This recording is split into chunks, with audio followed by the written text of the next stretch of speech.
মহাকরণে kerosene কাণ্ডে নিজের মন্তব্যেই অনড় রেজিস্ট্রার অব পাবলিকেশন বিস্ময় রায়। মঙ্গলবার টেলিফোনে বিস্ময় রায় এবিপি আনন্দকে স্পষ্ট করে জানান, ধৃত জ্যোতির্ময় নন্দীকে তিনি চেনেন। জ্যোতির্ময় সম্পূর্ণ নির্দোষ, এমনকি পুলিশকে জ্যোতির্ময় সম্পর্কে যাবতীয় তথ্য দিয়েছেন বলেও জানান তিনি। এরপরই বিস্ময় রায়কে নবান্নে ডেকে পাঠান স্বরাষ্ট্র সচিব। বুধবার নবান্নে স্বরাষ্ট্র সচিবের সঙ্গে দেখা করেন তিনি। মিনিট 15 কথা বলেন।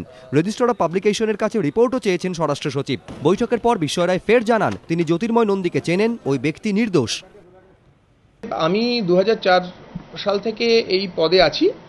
আমি দেখেছি উনি তখন কাজ করছেন, তার আগে থেকে উনি কাজ করছেন, ভবানী ভবনে কাজ করেছেন। উনি রেগুলার প্রত্যেক মাসে এসে উনি কাজ করতেন। উনি কিছু করেননি সেটা আমি জানি। এখন পুলিশ তো আর জানে না, পুলিশকে তো তদন্ত করতে হবে। পুলিশ একটা সন্দেহ যখন হয়েছে তখন পুলিশকে তো তদন্ত করে দেখতেই হবে। কাজে সেটা কাস্টাডিতে না নিলে কি করে করবে? আমি ভালো ঠিক বেঠিক কিছুর মধ্যে যাচ্ছি না। পুলিশ তার কাজ করছে, আমি আমার কাজ করছি। আমি শুধু সত্যটা জানি যে উনি কিছু করেননি। স্বরাষ্ট্র দফতরের রেজিস্ট্রার অব পাবলিকেশন বিস্ময় রায় এও স্পষ্ট করে দেন যে সরকারি নির্দেশে জ্যোতির্ময় রুটিন কাজ করেছেন। ওনার অ্যাপয়েন্টমেন্ট সংক্রান্ত কাগজপত্র আছে, আর ওনার সঙ্গে একটা চুক্তি আছে। সেসব কাগজপত্র আমরা যথাস্থানে পেশ করব। শুধু ওনাকে নিয়ে আসার জন্য যে কাগজ ইস্যু করার কথা, তার বদলে আমি যেটা করেছিলাম, আমারই একজন স্টাফ, তিনি গভর্নমেন্টের স্টাফ, তাকে আমি পাঠিয়েছিলাম এবং তার কাস্টাডিতে উনি এসছেন, কাজ করেছেন এবং তার কাস্টাডিতেই বেরিয়েছেন।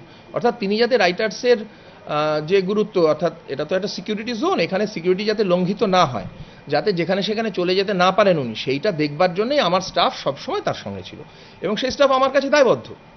ঠিক আছে, সুতরাং সিকিউরিটির যে প্রশ্ন, সেটা লঙ্ঘিত হওয়ার কোনো সম্ভাবনা ছিল না।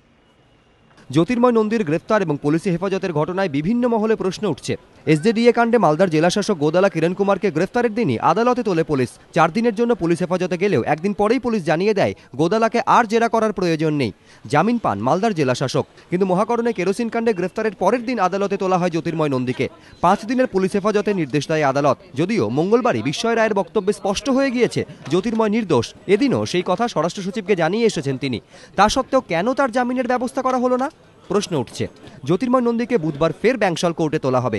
প্রকাশ সিংহ, এবিপি আনন্দ, কলকাতা।